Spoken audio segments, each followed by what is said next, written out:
Olá, está começando o Diversidade. Hoje a gente mostra o trabalho de um artista que une pintura, desenho, filosofia e educação.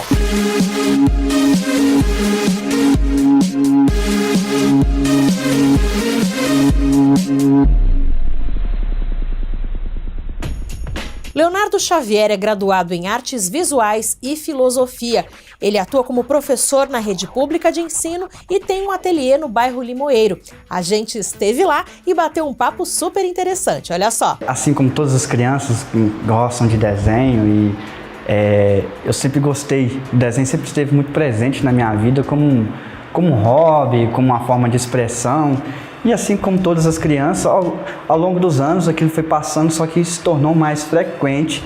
E aí chegou na minha adolescência, meu pai, vendo aquela minha dedicação pelo desenho, mesmo sem ter muita técnica, fazendo mais de forma intuitiva, ele me decidiu a me matricular em um curso de pintura a óleo sobre tela que tinha aqui na cidade de Caratinga, no SESI Minas.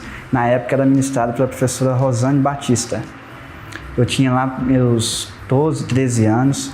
E aí eu acabei me encantando ainda mais, porque eu tinha aquele primeiro contato com desenho, né? Como eu disse, de forma bem intuitiva, mas é aquele contato com outra técnica e eu fiquei assim, apaixonado. E aí eu fiquei lá uns dois anos estudando essa técnica de pintura a óleo e foi se passando o tempo, essa prática acabou ficando cada vez mais constante na minha vida.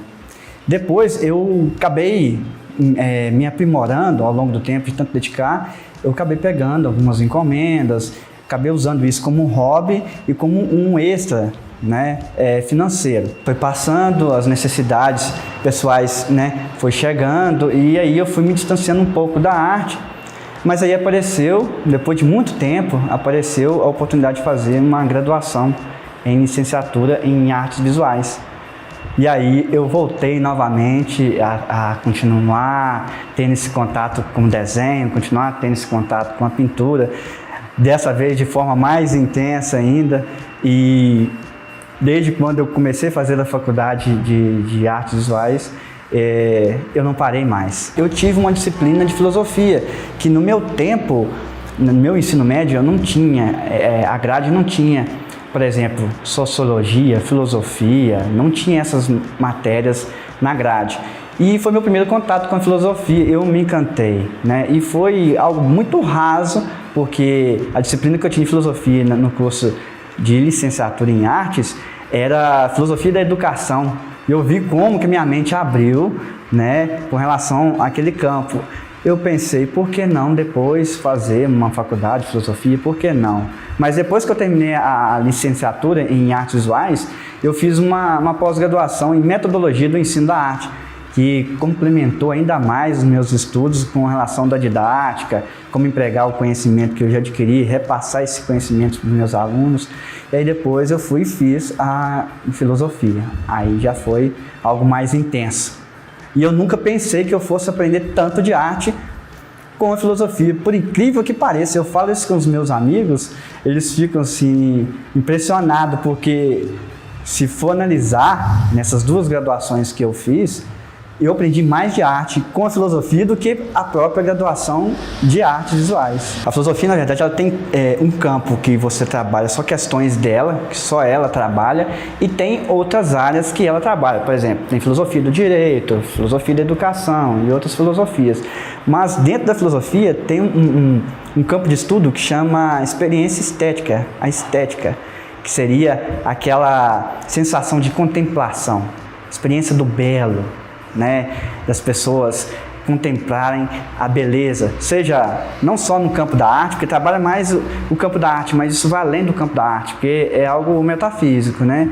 Então, eleva esses sentimentos, essa exploração, porque na verdade a arte, ela tem um cantinho especial na filosofia, porque a arte, ela envolve várias dimensões do nosso ser. E isso aí, quando isso vem à tona, você realmente consegue ter uma experiência estética, ou seja, uma experiência de contemplação, uma experiência do belo. E quando você vai numa exposição de arte, quando você vai num teatro, quando você vai num cinema, quando você vê um grupo de dança, aquela experiência de você contemplar aquela performance artística, aquilo é experiência estética, aquilo é experiência do belo. Isso vale tanto no campo da arte como você aprender a contemplar, por exemplo, um fenômeno da natureza. A beleza pode estar até em coisas horríveis. E explicar isso é muito difícil, né? Como assim? Né? Um estranhamento pode ser belo. Né? A história da arte está aí para nos mostrar. A arte contemporânea aí, que está à tona aí, né? Às vezes incomoda muitas pessoas, né? O artista Marcel Duchamp lá com o mictório, aquele foi como ele tivesse jogado uma bomba na janela e que explodiu, mudou a forma de pensar a arte. Bom, mas como um mictório ser arte? De que forma isso pode ser arte, né? Como as pessoas podem apreciar algo do tipo? Então isso incomoda. A partir do momento que causa um estranhamento, incomoda, e isso já é algo assim, né, que mexe com a gente. E a arte, ela mexe com a gente de todas as formas. Dessa provocação que a filosofia também tem, esse ato de provocar, né? A arte provoca. No próximo bloco tem a segunda parte dessa entrevista. Fique ligado.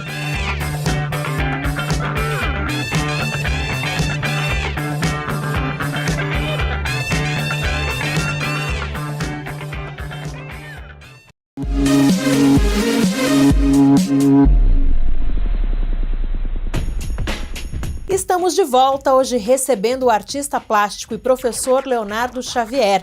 Ele defende que a arte pode ser utilizada para enriquecer o conhecimento dos estudantes.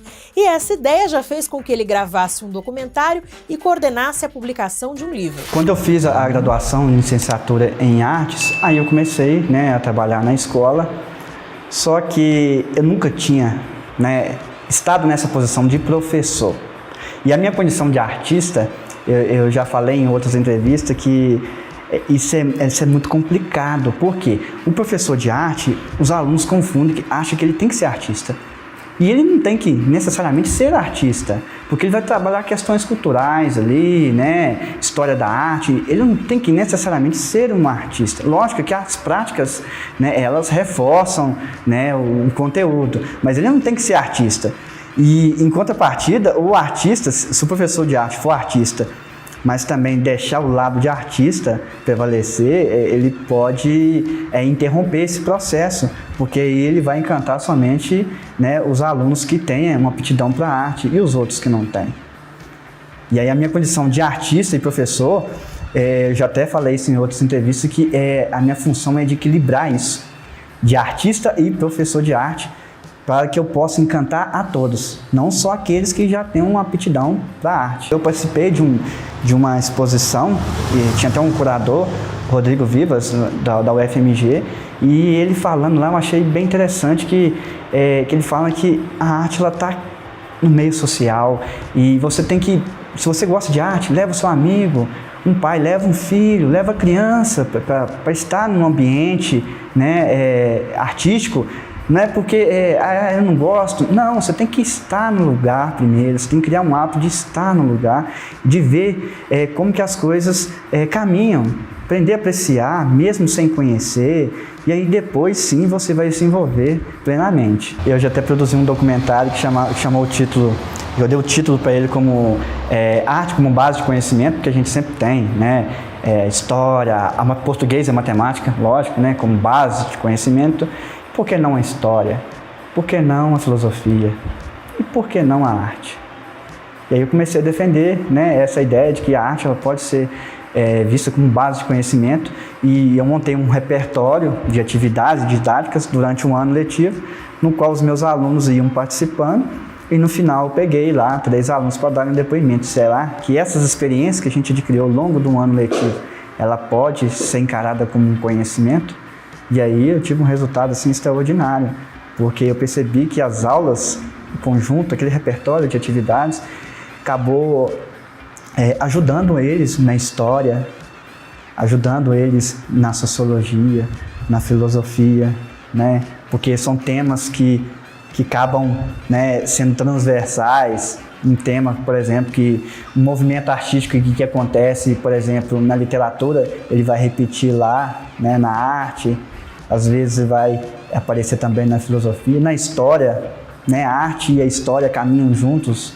Então, tendo esse cruzamento de informações e de histórias e de vivência, faz com que o aluno, né, aumente o seu repertório de percepção, não só da arte, como uma percepção de mundo. Uma didática feita nesse documentário, surgiu uma história de ficção e fantasia incrível, que eu me orgulho muito de dizer, em todos os lugares que eu vou, todas as entrevistas que eu participo, eu tenho muito orgulho de falar, né, desse projeto que, né, que deu origem a um livro de ficção e fantasia escrito pelos meus alunos do ensino médio.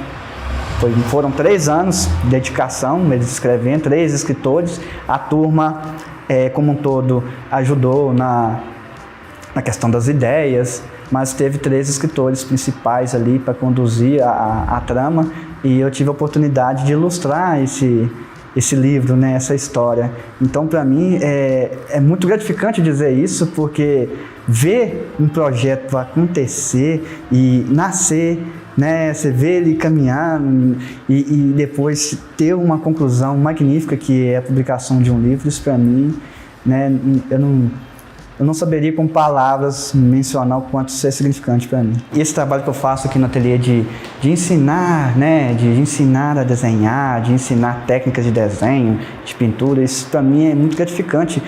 Quando eu vejo que um aluno, né, ele aprimora o talento natural que ele já tem, ou outros que não têm talento nenhum, mas que gostam, vem e consegue, né, aprender a técnica, e para mim é muito gratificante, que é como se fosse cada aluno que passa por aqui, é como se fosse um pedacinho meu que estivesse indo junto com ele ali, o meu conhecimento, né, seguindo junto com ele ali, propagando. Tem pessoas que falam assim, mas qualquer pessoa aprende a desenhar?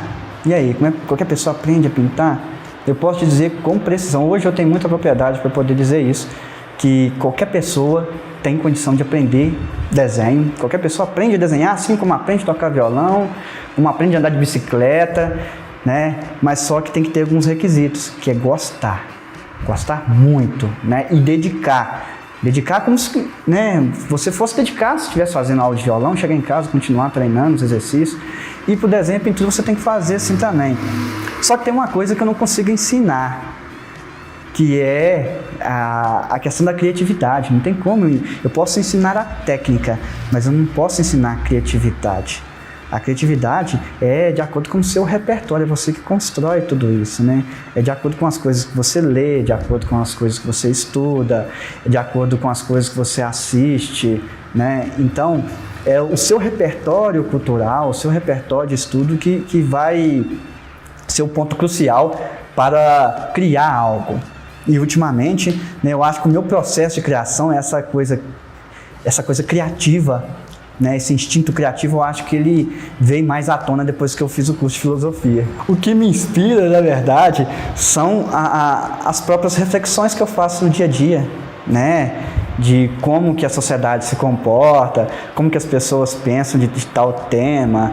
Eu lembro muito bem de uma amiga, ela também é professora de arte, ela se chama Ieda, e a gente sempre troca conhecimento, a gente sempre troca figurinhas, né? Ela mora em São Paulo, ela também é uma baita artista, e eu lembro que eu falei com ela, nossa, eu tô perrengando para poder criar alguma coisa aqui, mas meu projeto não está saindo do papel, como que eu faço, hein? Como que surge isso? Como que surge a inspiração? Ela falou assim, Xavier, o que você faz? Começa a pensar em temas polêmicos.